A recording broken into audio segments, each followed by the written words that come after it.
let's move from PAG to PSG and the investments now that you had started to accrue along the way. What is it about a good investment? Is it a gut feel? I think it's a bit of a gut feel now.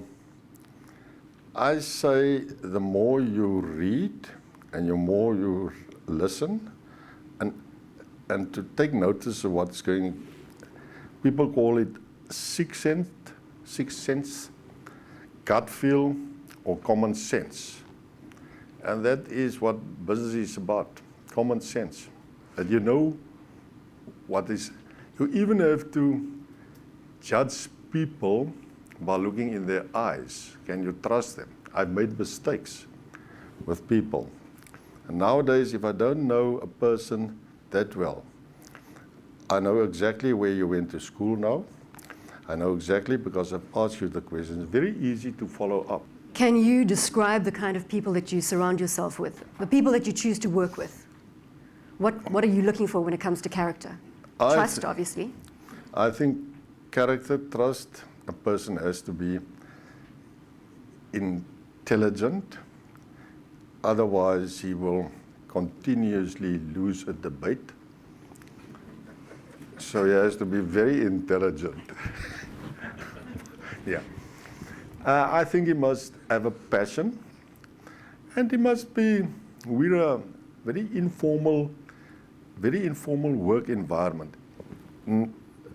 I have an open door. I never close my door. And everybody at the company call me Jannie, except Joan that's serving us tea. She prefer calling me Mr. Mouton. But it must be a friendly, not a hierarchy. That is my title, so you have to call me sir. And even my secretary, calling me on my name. Nice environment, relaxed. MoneyWeb has dubbed you the Buddha Buffett. How do you feel about that description? Yes, it's a big honor. You know, two things. I was born in Carnarvon, and I went to school there from sub A up to standard 10. And even today, it's a miracle that I can talk to you in English, because English didn't exist in Carnarvon. And I once asked my dad, is it necessary for me to learn English? He said, yes, Jannie, you have to, because one day you may need it. And look at it, it was right now. So, sorry, what was the question? The Buddha Buffett. I've been, a couple of us went to Buffett this year, like the beginning of May, to his conference. 35,000 people came to his AGM. It's a remarkable story to listen to his wisdom for 6 hours, because he put away 6 hours for questioning. And it's organized, and he's a wonderful man. He's 81. And I have read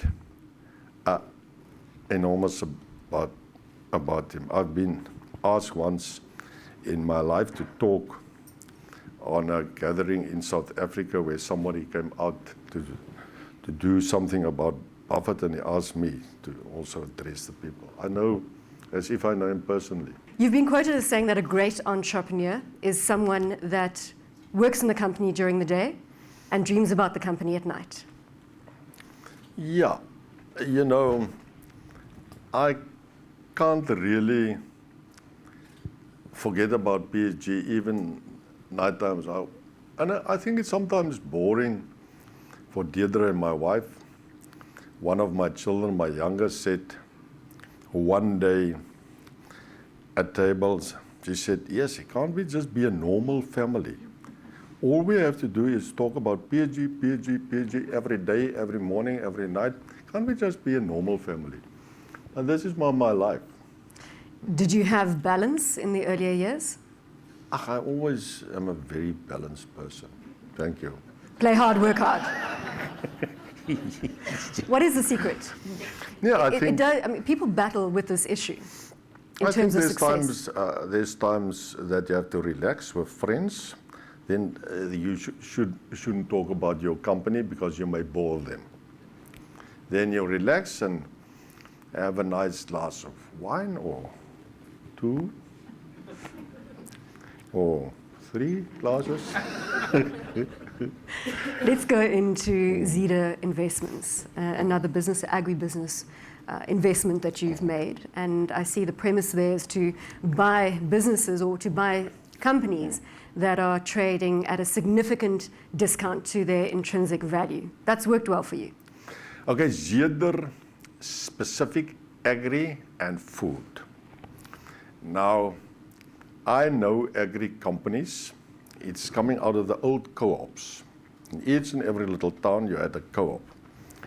Now, my family, my father used to work in a co-op, and he was at the South African Landbou Unie, South African Agricultural Union in Pretoria. He worked there. So I know all the co-ops, and I see slowly, one by one, becoming companies. And that is the time you have to buy when it's an unlisted company. That's why we picked up an interest in the famous KWV or Pioneer or Cap Agri.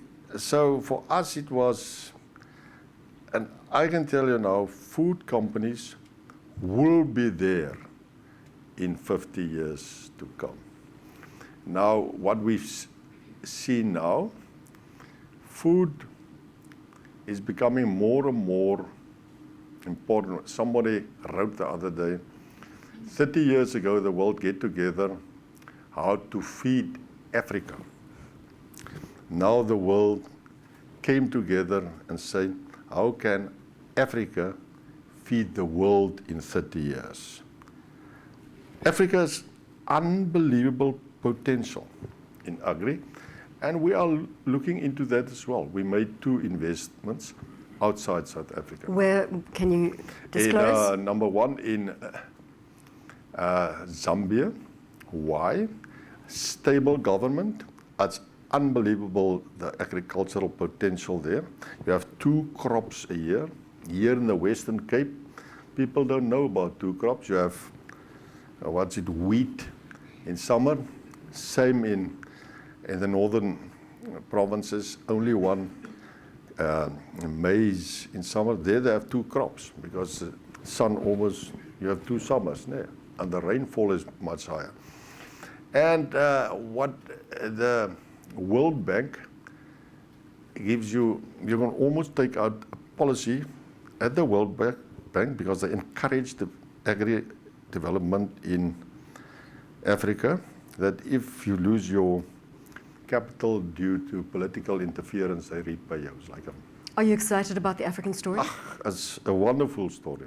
Let's jump forward to Capitec and your decision to help people that couldn't substantiate in any form of assets or anything like that, gain access to capital. I interview Rian often, obviously every time the results come out. And every time I've got an analyst on the desk and nobody can believe that the stock keeps going higher and higher. It's blown through all valuations in terms of logic, as far as the analysts are saying. Go back to where it started. I've read the story about the Crimean Bank and Mohammed Yunus. And we had that idea to bank the unbanked. That was way before it was Capitec. Somebody mentioned Keynes Rational. We call it PSG Specialized Lending. Keynes Rational was 1 leg, and we bought 300 microloan outlets. Nobody wanted to talk to me, not even my family, because I was an ultra loan shark in South Africa. Yeah, my children were ashamed of me. It makes sense. You had 300 microfinance loan shark companies under your belt. Yes. And you know, this is the type where you take the card and PIN. Eh? You take the card as security and the PIN, and then you have to go when you receive these wage, you have to go to the ATM at night time, otherwise they rob you, to draw the money. And you have to go that very first day, otherwise the next day there's nothing left. You have to go to 12 o'clock at night. Yeah, that's how we operate. I luckily wasn't on that beat. But, and then slowly, one by one, and then Michiel joined us. Michiel Leroux, and he said, Jannie, we must have the best management. And Michiel is a very, very capable person, a thinker, and he knew Rian Stassen and his team from previous business, and Rian, I know Rian as well, and they joined us as a team. We had a computer guy, financial guy, people, and things like that. So, and then one by one, we convert the loan shark outlets into Capitec branches. We had the system, we bought part of it in Australia. And to be honest, we list exactly 10 years ago, in February 2002, the share price, it was the time of the small 82 banking crisis, the share price dipped under R1. Today it's 225 Rand, something like that.